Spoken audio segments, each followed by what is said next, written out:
Officer Mark Reynolds had been on the force for nearly 15 years, patrolling the same quiet suburban neighborhoods of Portland, where not much ever happened beyond the occasional noise complaint or lost cat. But something about that shaggy golden retriever wandering alone along the shoulder of a busy road caught his attention like nothing else had in weeks. The dog didn't look stray. Its coat was dirty, but not matted. Its gait purposeful, but tired, and it wore a worn red collar with no visible tags.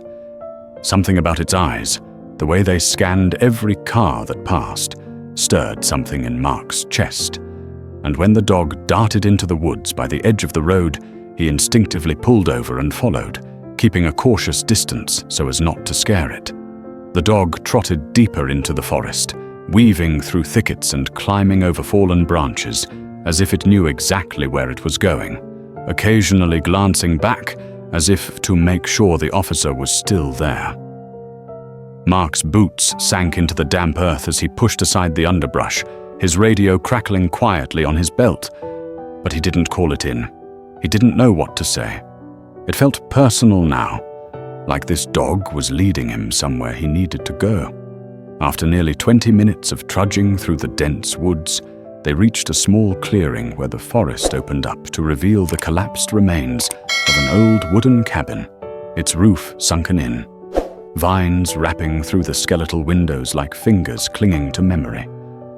The dog stopped at the edge of the rubble and began to whine, pawing at a moss-covered plank of wood, then looked back at Mark with such a pleading expression that it nearly broke him.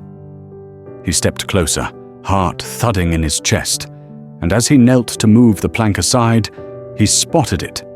Beneath the debris was a backpack, faded and half-buried, and next to it, the skeletal remains of a human arm still wrapped in the shredded remains of a flannel sleeve. Mark stumbled back, breath caught in his throat, realizing this wasn't just a lost dog. It was a grieving one, guarding its owner even in death.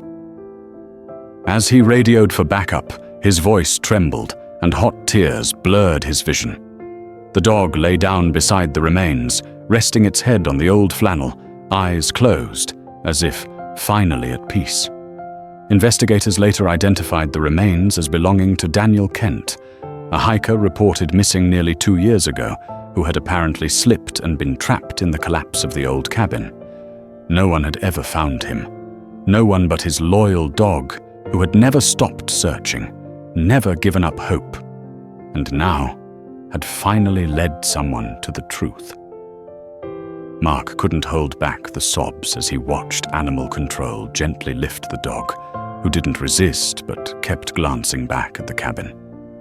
In that moment, Mark felt something shift in his soul, not just the weight of sadness, but a deep, abiding awe at the loyalty of a creature who had loved so fiercely, so completely, it had refused to let its companion be forgotten.